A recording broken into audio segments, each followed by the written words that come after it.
I served from 2004 to 2013, did 2 deployments to Iraq, went to Ramadi both times. It was coined the deadliest city in Iraq. Roughly it averaged 4 firefights a day per platoon, 4 rocket attacks, 4 mortar attacks. I personally was involved in 23 different IED blasts. Go! The night I got injured was September 2003, and we were just driving through the streets that we'd been through 1,000 times, and just all of a sudden we got ambushed out of nowhere. I was working in Afghanistan. I was a team leader for first group, and so I guess it was May 29, 2012. We ran over an IED that was buried under a 55-gallon drum of fuel.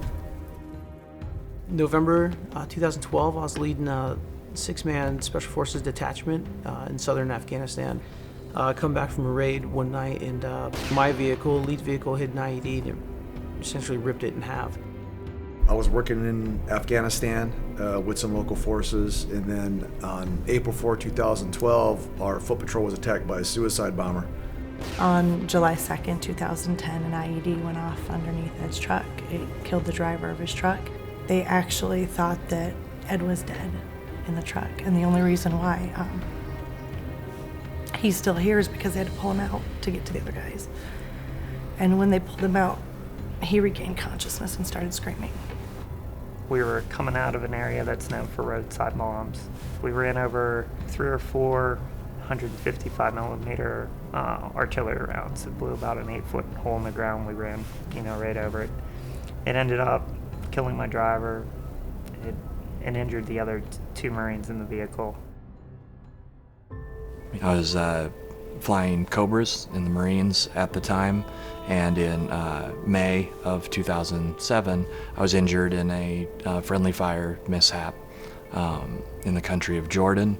Suffered a traumatic amputation of my left leg below the knee, severe burns to my arms, head, and face, crushed hand. In October of 2010, we were doing a training mission. Me and about 2,600 of my closest friends jumped in on the drop zone, and as we came in, someone drifted underneath me. My chute collapsed, his chute collapsed, and we both fell probably between 130 to 150 feet to the ground.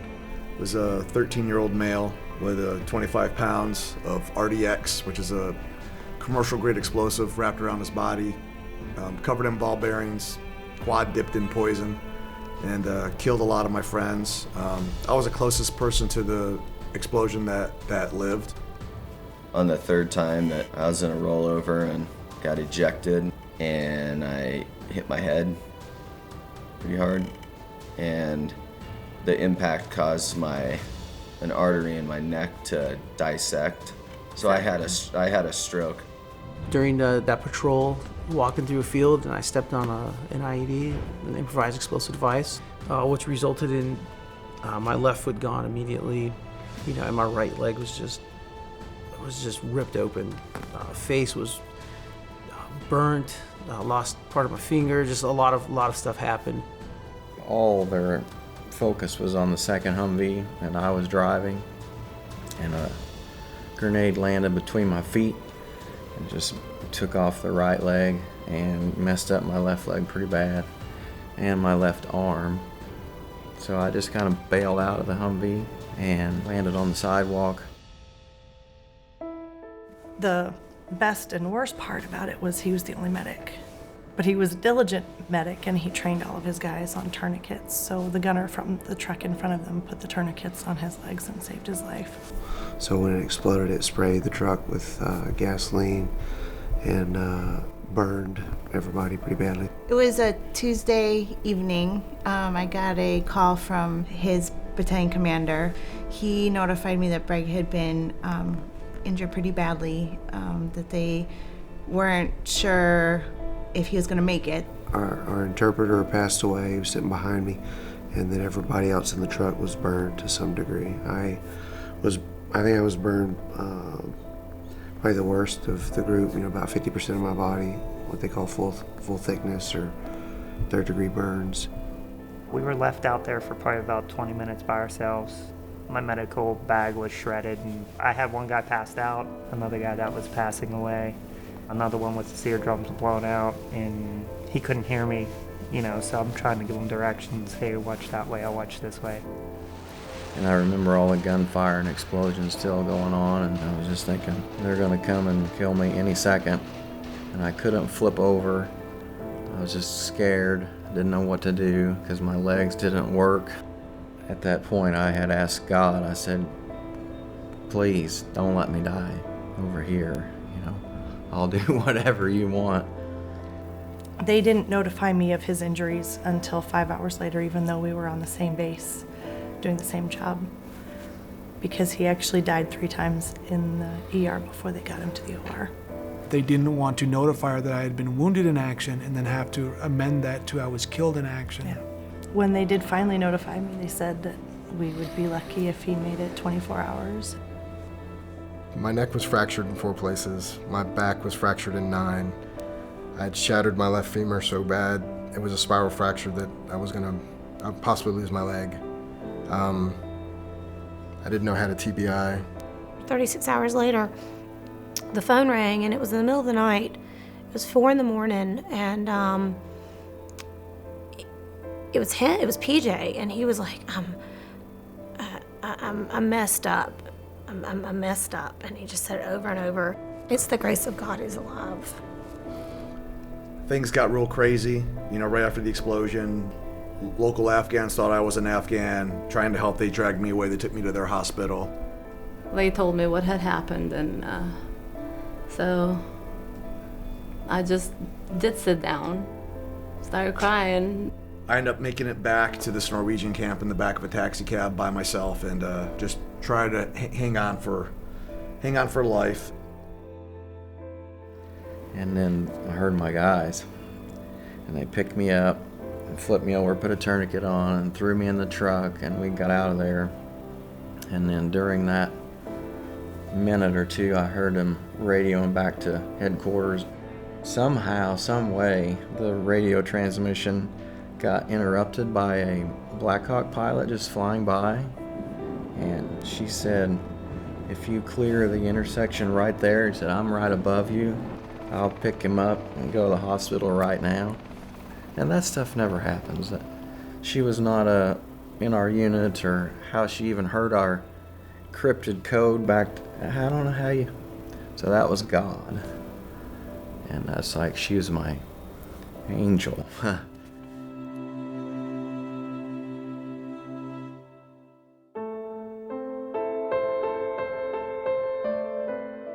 I guess it probably took a half hour for the helicopter to get there, and that's kind of the last thing I remember was being loaded onto the Black Hawk. And then I woke up sometime later, a month or 2 later, in San Antonio.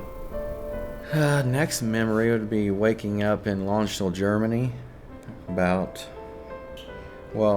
remember the flight over, which was hell, because I was in so much pain, and they said you can't have any more pain meds or you'll die. And the guys got me shipped out of there and back into the hospital in Kandahar, and then started my journey to eventually San Antonio, Texas, to Brooke Army Medical Center. It was a long 2 years after that, with a lot of surgeries, a lot of learn to walk again, surgery, learn to walk again, kind of figuring out what my new normal is. They medevaced him to San Antonio, and I met him a week or so later. And that's where we were for almost 3 years, going through his many surgeries and through recovery process. We ended up staying in Bagram for 2 days, and then we flew to Germany. We were there for 2 days, and finally made it stateside on day 6 post-injury, which was, kind of nerve-wracking. He made it through all of that medically induced coma to just actually fall into a real coma for 5 more weeks. I got lucky in the fact that I was one of the few that had his spouse with him, who was medically trained, and she had been watching my lab values, and she brought up things that the doctors had even missed. And it was when she brought it up that they did some interventions that brought me out of my coma I was medevaced to Brooke Army Medical Center in San Antonio. Pam and our 2 daughters at the time, and Pam being 7 months pregnant with our son, joined me in San Antonio, and we began the recovery and rehabilitation process. So then we started the rehab phase at Craig Hospital and got there. 10 days later, our little guy was born. So split time between kiddo's hospital and his hospital. They expected by Friday morning he would be in San Antonio at the burn center. So it was tough because I couldn't go. So I gave birth to my son with my mom by my side, and then couple weeks later we took both boys, and I just relocated to San Antonio, moved everyone down there. And when I got there, Greg was still in pretty bad shape. He was still in the ICU. He still couldn't really talk. He couldn't walk. He had to learn to walk again, and came home about 4.5 months after his injury. I did limb salvage for about 2.5 years. Wore a big external fixator, 15 surgeries, bone infections, the whole nine. We were staying in the fight to keep my leg. The limb salvage we were doing was kind of on the extreme end of it.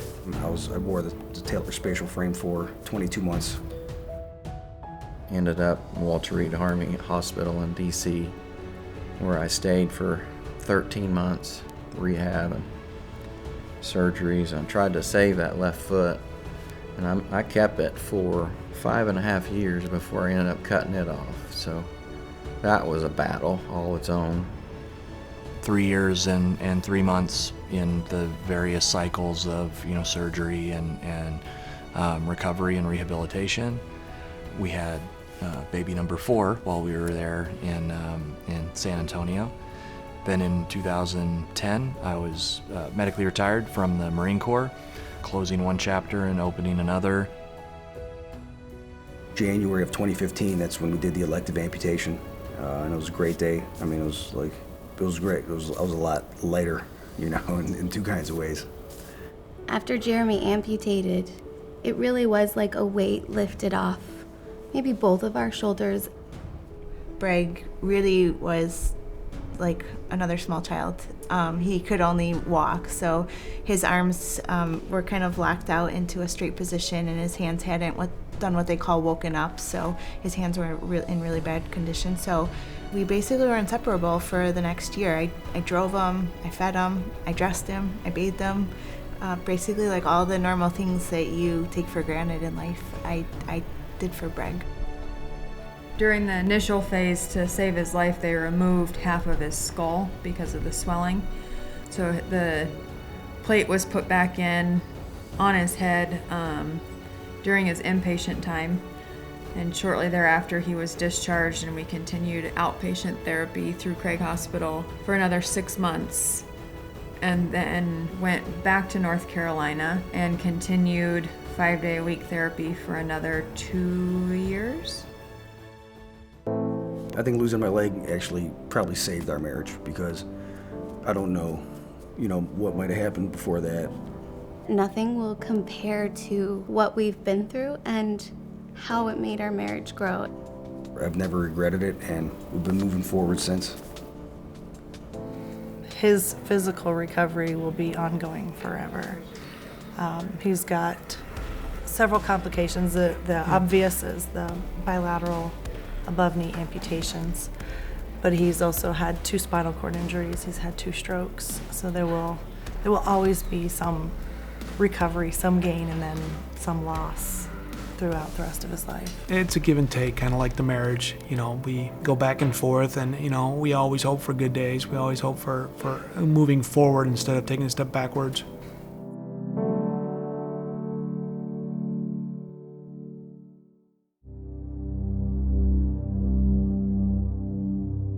One version of Kavika Lau died on that day, and another version went on in a different way, and that affects the marriage.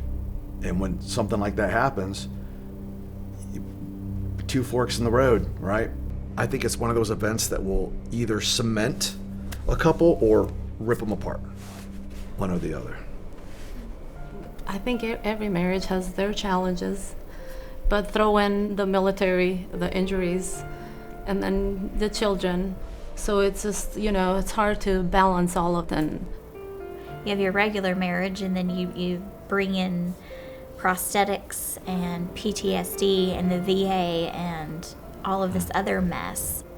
Any rift or problem that exists in a family will just be exacerbated oftentimes by tragedy or calamity. And it just creates a lot of what I would call unresolved hurts. We went into survival mode, and we had to do what we need to do, but we went from a married couple to a very strong caregiver-patient relationship. The divorce rate in America is pretty high. Last I checked, it was almost 1 in 2. In the military, and specifically in combat arms units, it's closer to 80%, so 8 in 10. And I think that you introduce injury to that, looking from the outside, you'd almost think, well, gosh, that must push 80% up to nearly 100. And the statistics are pretty astounding to see what military couples go through today. Divorce rate is really high. The suicide rate is really high. It's tragic. Behind every number is not just the service member, but it's an entire family. Everyone's heard of post-traumatic stress and all the dangers and pitfalls that happens, but when people go down that path and they start circling the drain, it's not just them, they're dragging their families along with them. I had an idea of, what Brandon had gone through just from what he talked to me about, and just his past and how he was dealing with it. Just pent-up aggression and emotion that hadn't been released for several years, and we were doing a lot of things wrong. It was rocky. We were heading down a dark road. Was doing very well in the Army, and it ended all of a sudden. I knew I loved my wife, but I didn't. It was more of like an immature kind of love. Gary and Barb kind of put me on like a fast track to maturing and understanding that I got to the point where I could step back and see how much more I appreciated and loved my wife in the end. I can say I wouldn't go back to immature Luke. I'd much rather have what I have now with her. Kind of taken aback and blown away. I mean, he's never really been one to share emotions, and I've honestly never heard that story and never heard his thought process on that, and it touches my heart, and it makes me happy. I mean, these are tears of joy. I mean, it was hard, seeing him in the beginning, and it was hard during the recovery stage, wondering, is he going to be the same person? In 2009, my husband Brad was killed in Afghanistan. At the time, my girls were 3 years old and almost 6. For the first several years, I kind of floundered through life, tried to figure out who I was as a person because we had gotten married at 19. And trying to learn who Liz was really difficult. After several years of putting career first, I had really lost sight of everything that I needed to be doing as a husband, what it meant to lead a family, to be accountable and grow spiritually, even be a Christian husband and dad, and was just really failing in every aspect of that. Yeah, at our lowest point, I wanted out of the relationship, and I didn't see a way forward. I had never thought that we would be the couple whose marriage would be in real trouble. And so it was very It was very humbling, and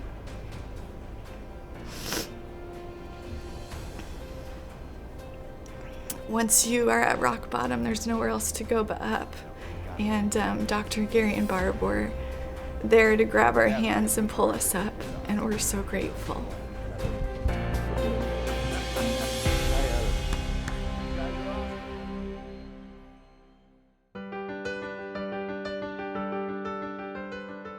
We met Gary and Barb at a veteran fundraiser, and we were drawn to him because we were new Christians also.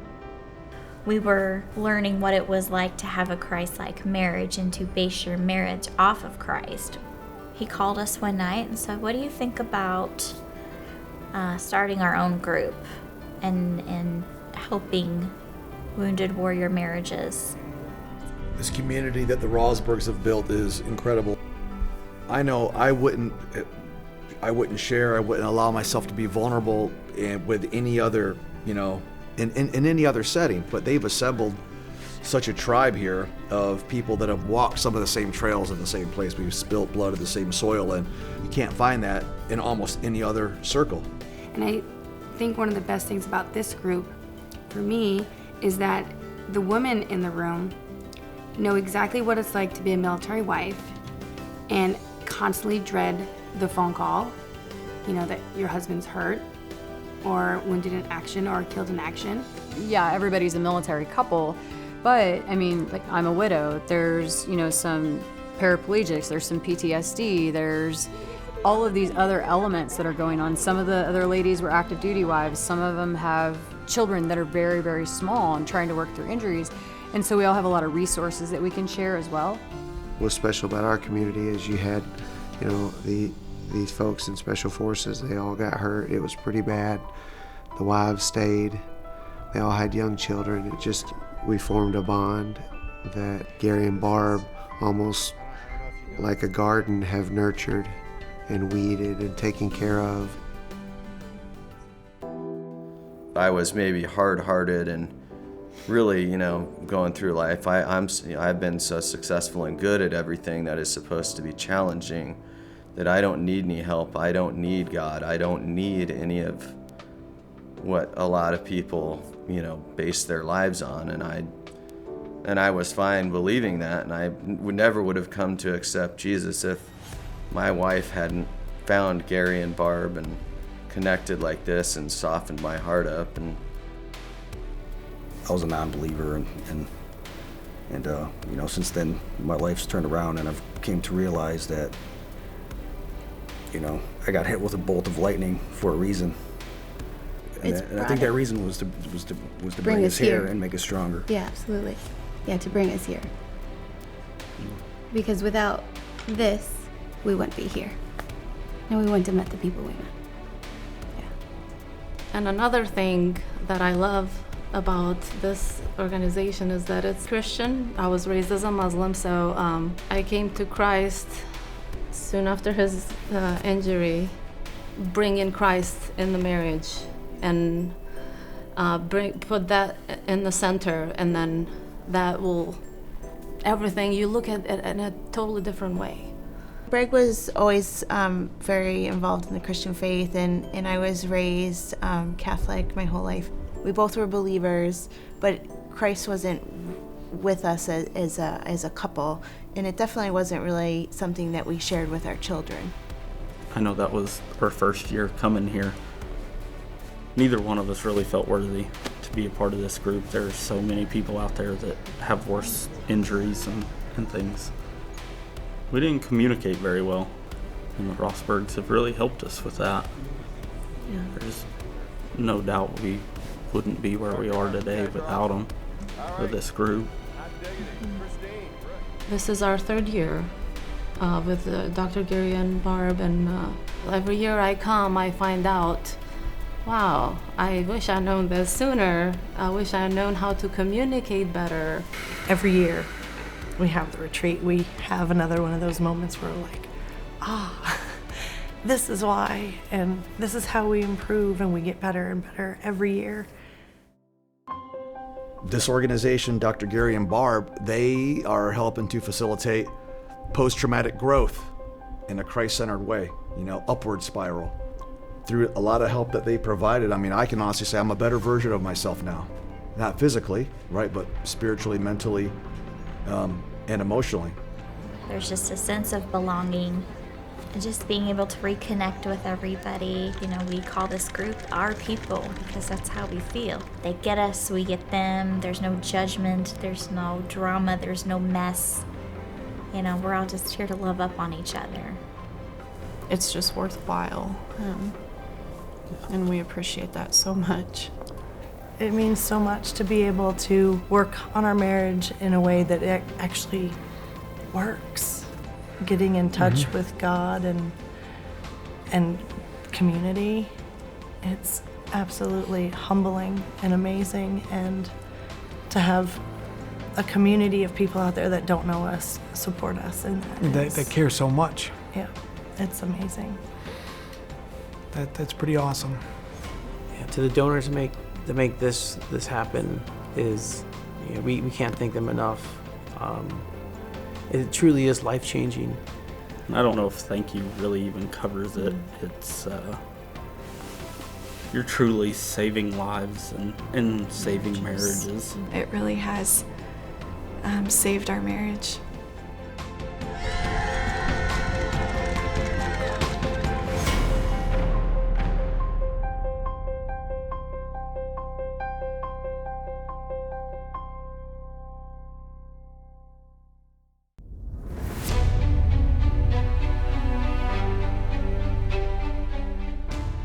We all went out for a run, the four of us. Greg, Allison, Hamid, we probably ran for longer than we had intended. But it was, I don't know. It was one of the best runs I've been on. It was great. We just ran, talked, and the miles are just clicking by, and it was awesome. I do not take it for granted. I don't take it lightly. I know where we came from. I remember when Breg got medevac back. I hadn't met him yet, but through our SoCal Knows, I'd heard about him, and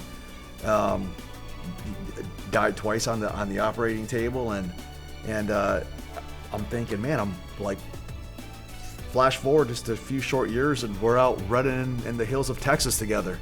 How cool is this? This is incredible.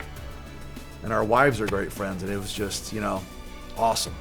Awesome. It was one of those things that, after events like that, you could be bitter, or you could have a day like today, and I, typically wouldn't not enjoy a run, but it was just a treat.